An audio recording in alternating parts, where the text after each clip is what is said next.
Assalamualaikum warahmatullahi wabarakatuh. Waalaikumsalam. Selamat siang untuk bapak-bapak, ibu-ibu yang telah hadir di kegiatan kita Kombel PKG PJK. Sebelum saya lanjut, saya akan memperkenalkan diri terlebih dahulu. Nama saya Rizky Fadila, kelas 004 gelombang 1 2024. Saya bertugas di SD Negeri 52 Kota Bengkulu.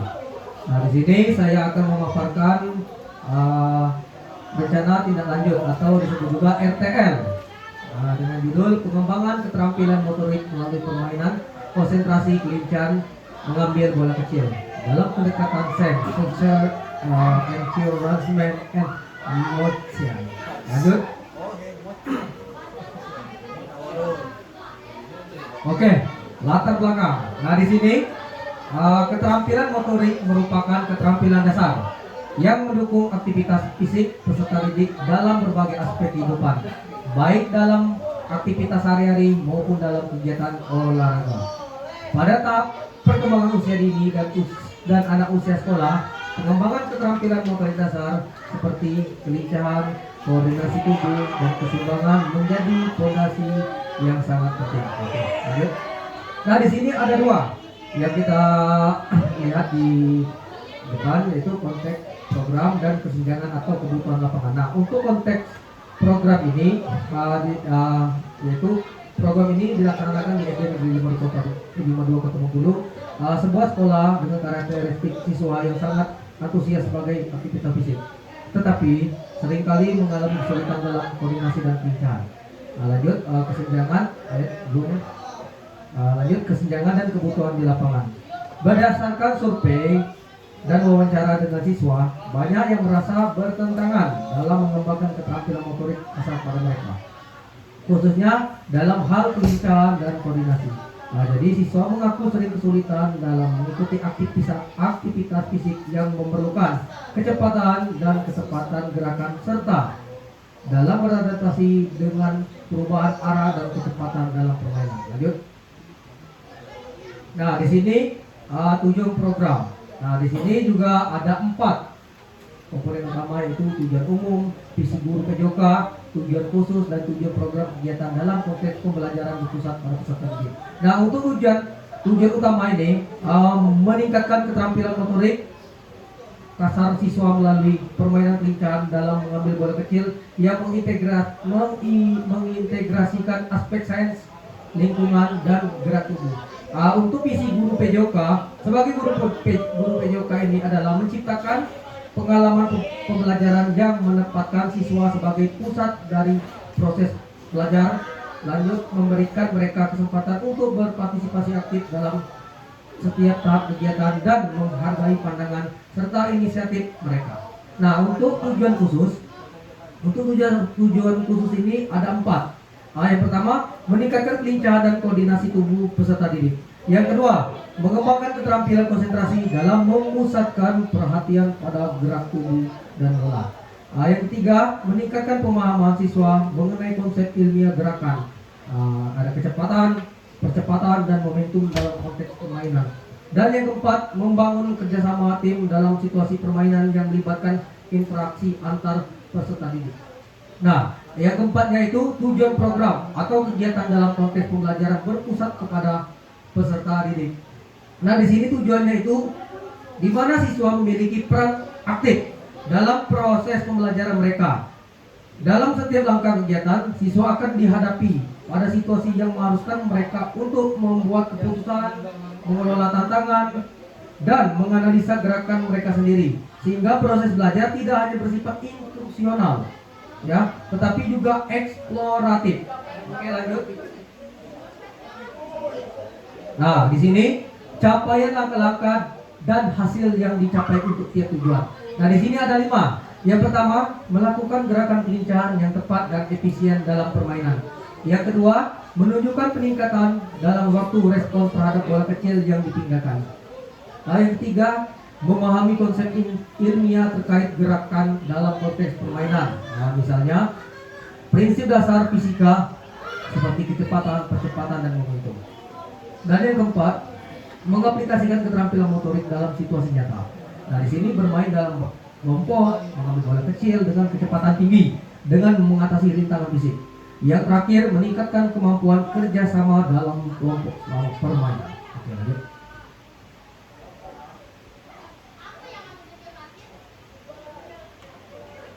Lanjut. Ini belum. Di sini struktur program dan mitra dalam komunitas belajar. Yang pertama, rencana untuk menempatkan peserta didik sebagai kontributor dan pemeran utama. Yang kedua, skala program atau kegiatan dalam kurung ukuran dan target populasi. Yang ketiga, pengaturan program atau kegiatan. Yang keempat, identifikasi dan kolaboratif anggota komunitas belajar. Nah, di sini strukturnya ini saya akan jelaskan ya. Yang pertama itu rencana.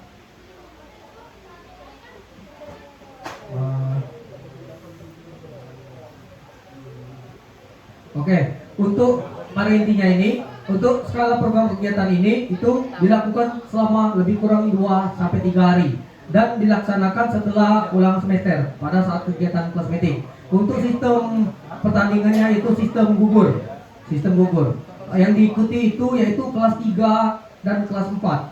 Kelas 3 dan kelas 4 SD di SD Negeri 52 Kota Bengkulu. Lanjut. Nah, pernyataan tentang kapasitas yang dimiliki kelas atau sekolah. Di sini kapasitas sumber daya yang dapat digunakan untuk program kegiatan. Ya. Yang kedua, penggunaan sumber daya yang ada atau asset based thinking. Lanjut. Nah, di sini ada rencana evaluasi. Untuk rencana evaluasi ini terbagi saya jelaskan ada 3.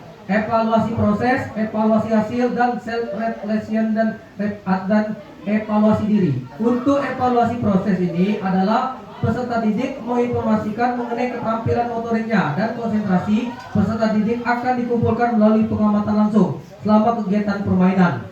Guru akan melakukan observasi terhadap peserta didik secara individual dan kelompok. Lanjut, guru dan teman kelas. Nah, di sini ada umpan baliknya ya. Mengenai kemampuan kerjasama dan partisipasi akan dikumpulkan melalui diskusi dan refleksi kelompok yang melibatkan teman kelas dan guru. Lanjut, evaluasi hasil. Nah, evaluasi hasil ini peserta didik menilai keterampilan motorik akan dilakukan dengan menggunakan teks untuk mengukur waktu yang diperlukan untuk menyelesaikan tantangan permainan seperti kecepatan peserta didik dalam mengambil bola kecil. Tes ini akan digunakan untuk mengevaluasi tingkat kemajuan keterampilan motorik peserta didik secara individu. Nah, untuk guru, penilaian, pemahaman teori, gerak fisik, dan penerapannya dalam permainan akan dilakukan melalui observasi dan diskusi. Lanjut, yang ketiga, self-reflection dan reevaluasi diri. Nah, di sini ada perannya yaitu peserta didik. Peserta didik ini akan melanjutkan refleksi diri untuk meningkatkan kemajuan. Ya, mereka dalam keterampilan motorik dan kerjasama tim. Refleksi ini akan dilakukan dalam bentuk tulisan atau jurnal pribadi, di mana siswa akan menilai seberapa jauh mereka telah mengembangkan keterampilan tersebut serta mengidentifikasi area yang akan diperbaiki.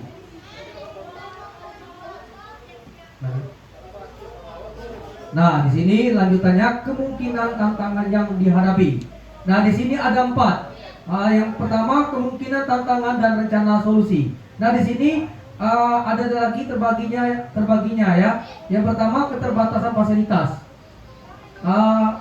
Yang kedua, rencana solusinya. Rencana solusi ini penggunaan ruang yang ada secara efektif.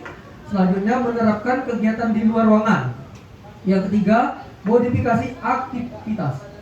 Kedua, variasi tingkat kemampuan peserta didik. Nah, di sini peserta didik diminta tingkat keterampilan motorik yang berbeda-beda yang bisa menyebabkan perbedaan dalam kecepatan atau ketepatan dalam melaksanakan permainan atau tantangan tersebut. Nah, di sini rencana solusinya ada 3. Differential instruksi. Yang kedua, kelompok berdasarkan kemampuan. Dan yang 3, pemberian umpan balik yang konstruktif. Yang ketiga, motivasi peserta didik. Jadi di sini peserta didik mungkin kurang antusias atau termotivasi untuk berpartisipasi dalam kegiatan fisik yang memerlukan konsentrasi tinggi, terutama jika mereka merasa kegiatan tersebut terlalu menantang atau tidak menyenangkan. Nah, di sini ada juga rencana solusinya. Yang pertama, pendekatan yang menyenangkan dan variatif. Yang kedua, mengaitkan aktivitas dengan minat siswa. Yang terakhir, pemberian pilihan. Lanjut, yang keempat, manajemen waktu.